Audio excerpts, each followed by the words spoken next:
morava no campo, uma população que girava em torno de 25 milhões de indivíduos, e era uma sociedade estamental, ou seja, dividida em camadas, que é o que a gente está trabalhando em sociologia agora, né? Dividida em camadas ou estamentos, é a mesma coisa, extremamente hierárquica ou extremamente desigual, que é o que a gente está trabalhando em sociologia, a desigualdade social. Ou seja, o fosso, o abismo que separava os pobres do rico era abissal, era algo realmente muito grande, gigantesco. E é exatamente, não das camadas mais pobres, né, mas exatamente do terceiro estado, onde as camadas mais pobres estavam inseridas, que vai se insurgir, ou que vai surgir a Revolução. Essa é uma gravura da Paris do século XVIII, uma gravura que representa a zona urbana da capital da França, naquele final do século XVIII, exatamente quando a Revolução estava por acontecer. Nessa outra gravura, nós identificamos os monarcas franceses que estavam no trono naquele período, a Maria Antonieta e o Luís XVI. Naquela ocasião, eu falava que o interesse por política por parte do Luís XVI era muito pequeno, e a Maria Antonieta, o envolvimento dela com as reais necessidades do povo era praticamente zero.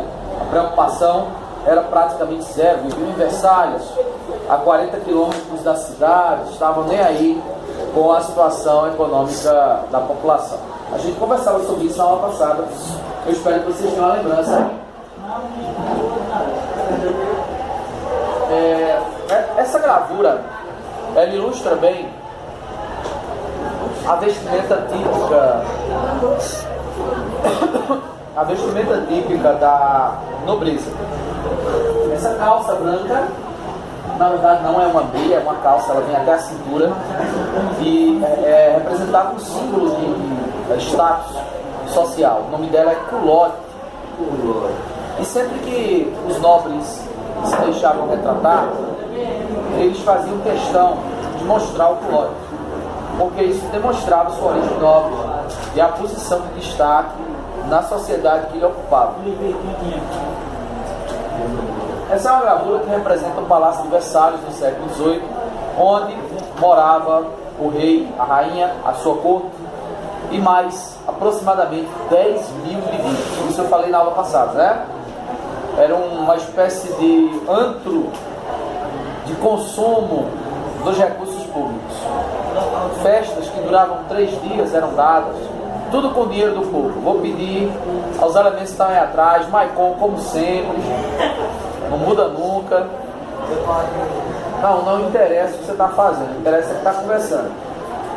Ô Wagner, essa não vai levar o YouTube hoje, né? Na aula passada eu também destaquei que a sociedade francesa era dividida em 3 estados, o primeiro, o segundo e o terceiro, sendo que o primeiro e o segundo, representando apenas 3% da população, como vocês podem ver, monopolizavam a política de tal maneira que sobrava ao terceiro estado, ou 97% da população, direito a um único voto no parlamento. Cada estado tem direito a um voto. Eu acho que falei isso para vocês na aula passada. Dava sempre 2-1 no parlamento. Nunca propostas do terceiro estado. Agora. Se o nosso prova, eu não vou ajeitar agora. Não ajeita tudo.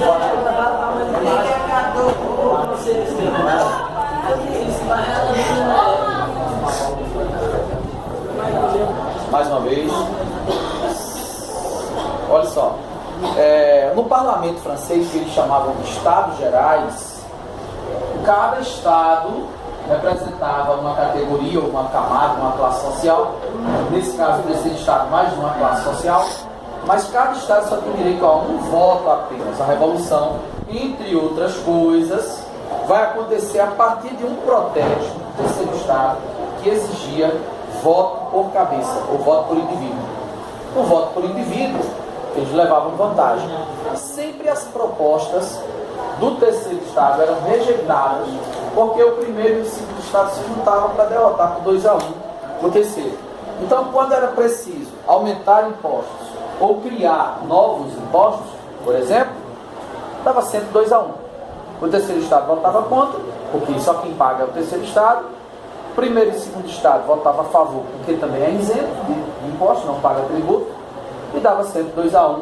E aí o terceiro estado, a partir de maio, junho de 1789, se rebela. Por que não se rebelou antes? Naquele momento, é um momento em que as circunstâncias políticas e econômicas, elas são favoráveis a essa revolução. Primeiro, a nação está em crise. Quando está em crise, tudo é mais propício para uma rebeldia, para uma revolução, para uma passeata, para um protesto, para uma greve, para algo desse tipo, dessa natureza. Quando há uma crise financeira, quando há inflação, quando há aumento de impostos, quando há um desequilíbrio financeiro da nação, há a tendência das camadas oprimidas se rebelarem. Isso é natural. Segundo, porque a burguesia agora ela estava no momento na encruzilhada, porque a Inglaterra estava avançando a passos gigantescos na Revolução Industrial e a França atrasada. E a França ainda semi-feudal. E a burguesia na França sem contar com os benefícios que a burguesia inglesa já usufruía há algum tempo.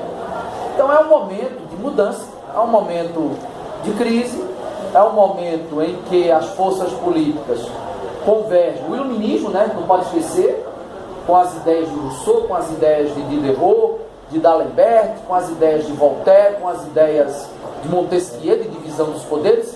Então o momento é outro, é o século das luzes, são novas proposições, novas ideias, novas perspectivas. Então, tinha acontecido há pouco tempo a Revolução nos Estados Unidos, a independência dos Estados Unidos. Entendeu? Nós podemos avaliar de outras formas, não é tudo para a prova do trimestre, no final do trimestre. Calma aí. Vamos ver, tenha calma. Então, um desses capítulos, exatamente o primeiro, certamente será avaliado, mas não para a prova do trimestre, é a Revolução Francesa. Um conteúdo primordial, um conteúdo extremamente importante, porque é muito impactante na história, não só do Brasil, na América. É algo que acontece na França, Europa, do continente, todo um Atlântico separando, mas repercute de forma violenta na América. Para vocês terem uma ideia, nós vamos ter uma revolução no Haiti, completamente influenciada pela Revolução Francesa. Nós vamos ter a independência da América Espanhola, quase toda com influência da Revolução Francesa. O Brasil não é diferente. Tá? Então eu começo exatamente com uma provocação. Coloco ali, significado. O que significa a Revolução Francesa? Significa basicamente a inserção política da burguesia. Significa o fim do antigo regime. É muito importante essas duas coisas que eu falei para a gente compreender o impacto da Revolução Francesa. Primeiro, entender que a burguesia e o poder econômico passa a ter também poder político. Certo? Segundo, o chamado antigo regime oficialmente tem um fim. Claro que não é um fim definitivo, tipo, nunca mais existiu em nenhuma outra parte do planeta o absolutismo. O antigo regime que eu falo é o absolutismo, bem claro. Tá? Mas ele recebe um golpe mortal. Ele agonizará, não só na Europa, em outras partes também. A decadência do absolutismo será evidente após a Revolução Francesa. Então é algo que modifica a política, não só na França, como eu disse, tem um impacto na Europa, tem um impacto na América. No Brasil não é diferente. Tá ok? Então é um acontecimento chave. É tão importante que significa para os historiadores o fim de uma era e o início de outra. A Revolução Francesa marca o fim da Idade Moderna e o início da Idade Contemporânea. É o fato histórico inicial da Idade Contemporânea, escolhido pelos historiadores, simbolicamente, né, para determinar o fim da Idade Moderna e o início da Idade Contemporânea. Para vocês terem uma ideia de como é uma espécie de marco divisório. Tá? Bom, a Revolução Francesa a gente vai levar pelo menos mais uma aula para a gente discutir, além dessa, talvez mais outra, mas eu penso que hoje a gente avança bastante, mesmo a gente não utilizando o tempo inteiro. É um assunto curtinho. Para a gente entender, eu coloquei ali, a gente precisa fazer uma análise do panorama social, político e econômico da França pré-revolucionária. que estava a França naquele momento para que possa compreender as condições que pudessem parir uma revolução. A revolução não é revolta. A revolução é muito mais do que uma revolta. Não é? A revolução é uma mudança política, social e econômica. Não só uma rebelião, não só uma manifestação. É muito mais do que isso. Transcende isso. Tá? Que é o que vai acontecer lá. Bom, do ponto de vista social, que é o que eu coloco ali primeiro, a França era um país dividido em estamentos. Como assim estamentos? É importante eu dizer isso porque tem a ver com sociologia. O assunto que a gente vai trabalhar no capítulo 10, conteúdo de sociologia desse bimestre. Estamentos são camadas da sociedade. E a sociedade era dividida em camadas de acordo com um determinado critério. O critério era a classe social que o indivíduo pertencia. Por exemplo, campesinato, se lavrador fosse, nobre ou nobreza, se oriundo das famílias mais tradicionais fosse, clero, se religioso fosse, católico, beleza? E também a burguesia, que pertencia ao chamado terceiro estado. Na verdade, tinha 3 estados. O estado é camada, não é país ou unidade da federação. O primeiro estado era o clero, 1% da população. O segundo estado era a nobreza, cerca de 2% da população. E o terceiro estado era o resto, cerca de 97% da população. Que resto era esse? Burgueses, camponeses, trabalhadores liberais, pessoas que viviam de sua arte, né? Autônomos, carpinteiros, ferreiros, pedreiros, desocupados, mendigos, por aí vai. Todo o resto da população. Se não fosse nobre, se não fosse religioso, era do terceiro estado. Veja que o primeiro estado é homogêneo, o segundo estado é homogêneo e o terceiro estado é heterogêneo. Certo? Super diversificado. Veja que o primeiro e o segundo estado só totalizava 3% da população. E era quem tinha os maiores privilégios. Tanto o primeiro quanto o segundo estado não pagavam impostos, enquanto que os integrantes do terceiro estado pagavam pesados tributos. Isso por si só já era um elemento de revolta, já era um elemento, um combustível para uma revolta. Talvez não para uma revolução, mas para uma revolta. Certo?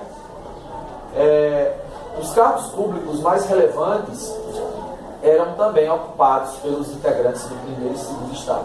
Tipo ministérios, né? Ministro disso, daquilo, governador de província, etc. Okay? Que gerava na burguesia, que compunha o terceiro estado, um sentimento de desprestígio, desprestigiada. Né? Então, como a burguesia era elite, continua sendo, ela se sentia ressentida, porque não tinha poderes políticos, participação política, os mesmos privilégios que o clero e que a nobreza tinha. Então, essa questão social da França era seríssima. Além de ter um campesinato extremamente pobre, extremamente necessitado do ponto de vista alimentício mesmo, entendeu? Passavam fome e tal. No cenário político, que eu coloco ali em segundo plano, a França era governada por um regime absolutista, um antigo regime, né? A dinastia Bourbon, na pessoa do rei Luís XVI.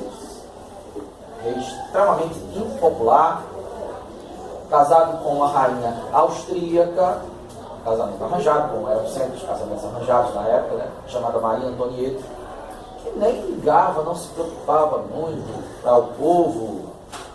O passatempo preferido de Luís XVI era caçar veados. Caçar nada. Entendeu? Aqui ele encontraria vários. Era foragido aqui, eu estou dizendo. Aqui ele encontraria vários. Então ele caçava veados.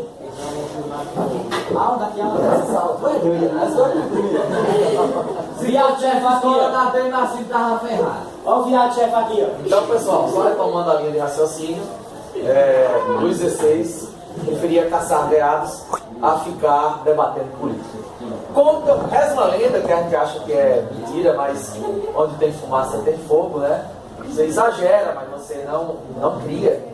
Entendeu? Ainda que haja um exagero, mas não há necessariamente uma criação. Contam que um ministro chegou a Maria Antonieta, a rainha, certa feita, disse: Majestade, o povo não tem pão. E ela disse: não tem pão, como biscoito. O pão não é o pão francês, o pão é o alimento de cada dia. Vocês entenderam como ela também entendeu. Mas como ela não estava nem aí para o povo, ela saiu com uma piadinha. Para vocês terem uma ideia, como eu disse, certamente um exagero, né? Mas ilustra como a monarquia francesa se preocupava com as necessidades dos seus súditos. Certo? Então, politicamente, temos um problema. Além dos privilégios políticos que o terceiro, o primeiro e o segundo Estado têm. Do ponto de vista econômico, que é o outro aspecto que eu levanto ali, a França, comparada com a Inglaterra, sua grande rival, estava bem atrás. A Inglaterra tinha passado por um processo, ou estava passando por um processo de revolução industrial, como vocês sabem. A França engatinhava, do ponto de vista industrial, estava muito atrás. Era um país ainda agrário, feudal, agrícola, cuja economia estava basicamente baseada na agricultura. E quando você tem uma economia baseada na agricultura, você é dependente de algo que você não controla, que é o clima, as chuvas. Quando tinha chuva demais ou chuva de menos, a economia desanda, porque ela é toda baseada na agricultura. Entendeu?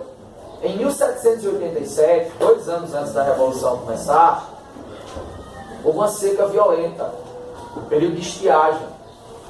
É lógico que o cultivo do trigo, principal base alimentar dos franceses, foi prejudicado. O preço do trigo foi lá para cima, certo? Dificultando ainda mais o acesso a alimento por parte das pessoas. Aí tem a piada da fome das pessoas, né? E o ministro perguntando a rainha o que é que iam fazer, porque o povo estava sem pão. Foi por causa dessa seca de 1787. Então, do ponto de vista econômico, era um país atrasado. A estimativa é que cerca de 80% da população vivia no campo, 20% nas cidades. Isso evidencia com clareza que se tratava de um país agrícola ainda, cuja economia estava assentada na agricultura. Bom, essas condições de pobreza, de crise econômica. Sim, ainda falando da economia, o governo gastava mais do que arrecadava. Nada a ver com hoje. Não tem nada a ver com hoje. Nada, qualquer semelhança, é mera coincidência. O governo gastava mais do que arrecadava. Para vocês terem uma ideia, Luís XVI morava em um palácio, Palácio de Versalhes, que hoje é um museu, construído pelo avô dele, Luís XIV.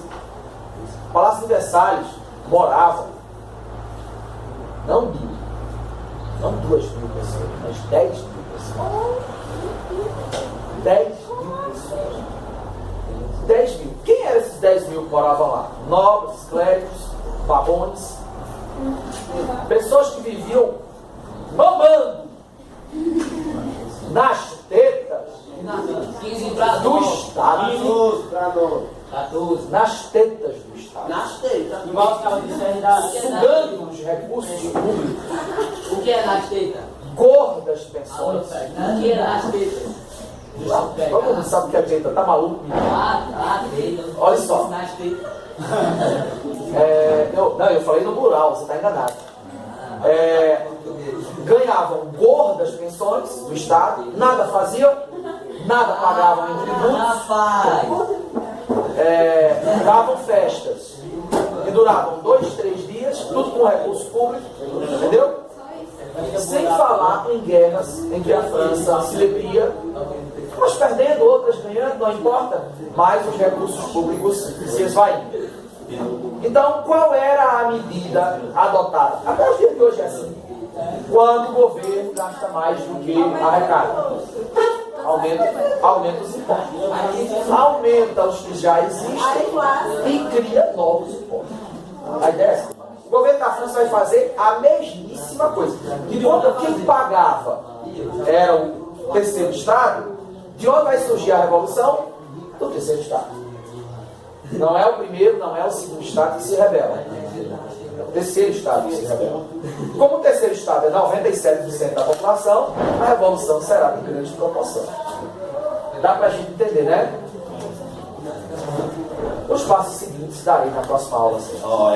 Agora vamos às Ô, Júlio, para aí.